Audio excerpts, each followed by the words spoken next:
एक समय की बात है, एक गरीब लकड़हारा एक छोटे से गांव में रहता था।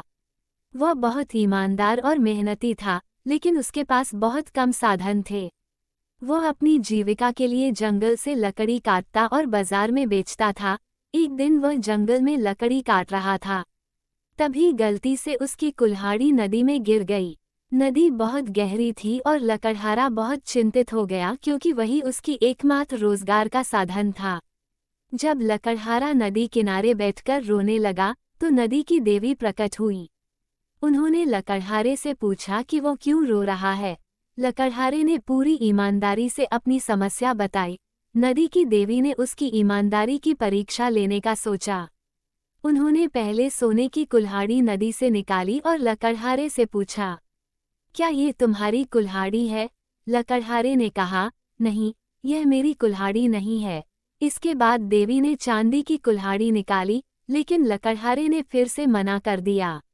अंत में देवी ने लकड़हारे की अपनी लोहे की कुल्हाड़ी निकाली, जिसे देखकर लकड़हारा बहुत खुश हो गया और कहा, हाँ, यही मेरी कुल्हाड़ी है। लकड़हारे की ईमानदारी से प्रभावित होकर देवी ने उसे सोने और चांदी की दोनों कुल्हाड़ियां भी उपहार में दे दी। लकड़हारा बहुत खुश हुआ और धन्यवाद कहकर वापस घर चला गया। इस कहानी से हमें ये सीखने को मिलता है कि ईमानदारी का फल हमेशा मीठा होता है। कठिन परिस्थितियों में भी सच्चाई और ईमानदारी बनाए रखना चाहिए। इस तरह की और कहानियों के लिए हमारे चैनल को सब्सक्राइब करें।